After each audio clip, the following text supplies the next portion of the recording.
Hey everybody, my name's Ashley Laracy and I'm a speech and language pathologist. I work primarily with students with complex communication needs, and I'm here today to talk to you a little bit about predictable chart writing. Predictable chart writing is an amazing activity to use for students with complex communication needs when working on shared writing. However, it can be a little bit challenging to figure out how to do so in a remote learning environment. Predictable chart writing has 5 different steps. I'm not going to go over those in detail, but I will share with you some resources if you're looking for more information about predictable chart writing. I'll go over each of the steps briefly and talk about how you can implement those steps via remote learning. The software program that I most frequently use if I'm going to be doing predictable chart writing with a student and I'm not able to see them face to face is Jamboard. Jamboard is free, it's a part of Google Suite, and it's a wonderful tool to use. So on the very first day of predictable chart writing, step 1 or day 1, you're going to write the chart together. This is a great time to give your chart a title and to really put some thought into the sentence stems that you want to target with your students. You can work collaboratively with your students to generate some possible responses for the STEM, and you can work together to create a choice board for students who may need picture supports in order to fill in their response. This is a wonderful time to model the use of AAC. So if you have students who are using AAC in your classrooms, use this as an opportunity to pull up their device and go ahead and explore. Use some think alouds to identify some of the possible responses. So if you're talking about food, you can think about, I'm gonna go to my groups page and I'm gonna go to my food and think about some of the different foods that I could pick that I really like. This is a really great time to use things like emulation software or using iPad mirroring to go ahead and display a student's communication device. That way you can use think alouds when you're thinking about potential responses.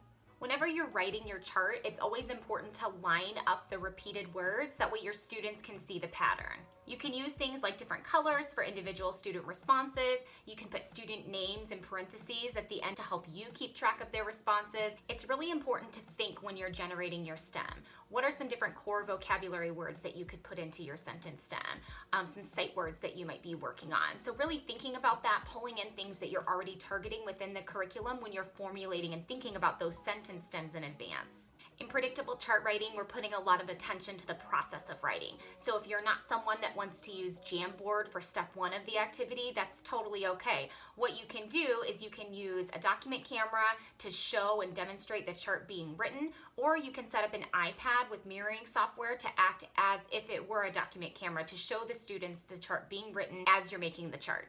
So on day 2 is where you're actually going to work with the chart. Students can take turns coming up to the front of the classroom and pointing to the individual words in their sentences as they're read aloud by their classmates. This is also a really great time to bring attention to some various different concepts of print. Concepts of print can be things like capitalization, punctuation, maybe a letter of the day, maybe a sight word. When you're in a group, it can be easy to do these sorts of activities. You can get a big fun pointer, a wizard hand, but during remote learning, you can't do that. What you can do instead is use things like custom cursors, so using a watermelon cursor or an ice cream cursor to allow students to take turns to point to the different words in the predictable chart as it's read aloud. You can also use simple markup tools to bring attention to those different concepts of print as you're actually working with the chart. If you're not sure where to start on concepts of print, Mary Louise Bertram has an amazing handout that has a ton of suggestions for concepts of print. I highly recommend checking it out. I'll link it at the end. Step 3 of predictable chart writing is working with the sentence strips.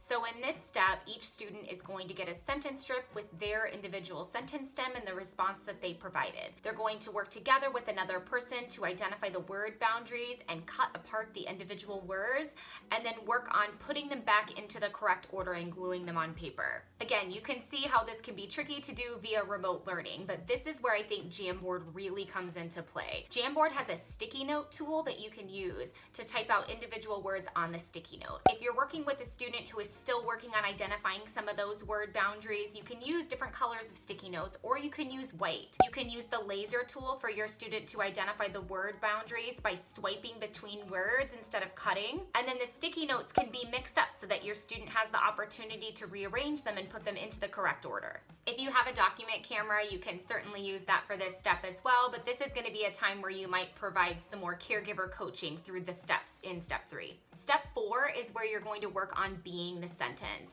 So each student is going to be assigned an individual word within a sentence within your chart. Usually the student is given the word printed out or written on an 8.5 by 11 piece of paper, and then they come together as a group and organize themselves into the right order to make the sentence. This is definitely the trickiest one to do via remote learning. You're not together with your students. They can't get into too much of close contact with one another, and they can't talk and brainstorm about how they need to move and rearrange their sentence to put themselves in the right order. What you can do for this step is take student pictures at the beginning of the year. It can be just them holding a plain 8.5 by 11 piece of paper that's going to be blank.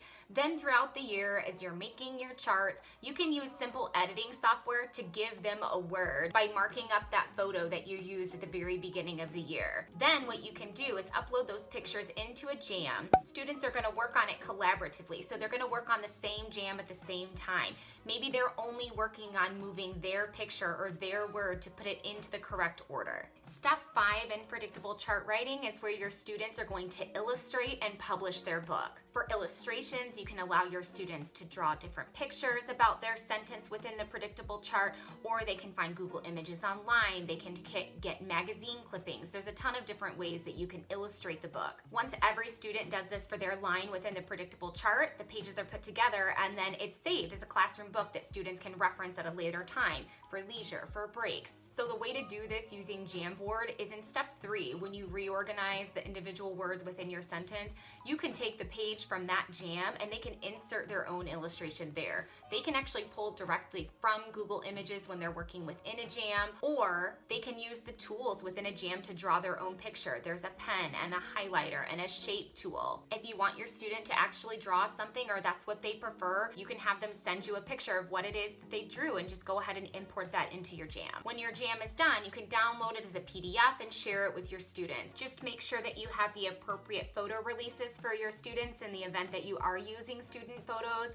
and if you are, that you're uploading it to a place that's private and is not accessible by the public. Like I said, there's so many amazing resources to learn more about predictable chart writing and how it can be done in the classroom, and very specific details about implementation of the individual steps. I'm going to go ahead and highlight some of those in links below. Thanks so much.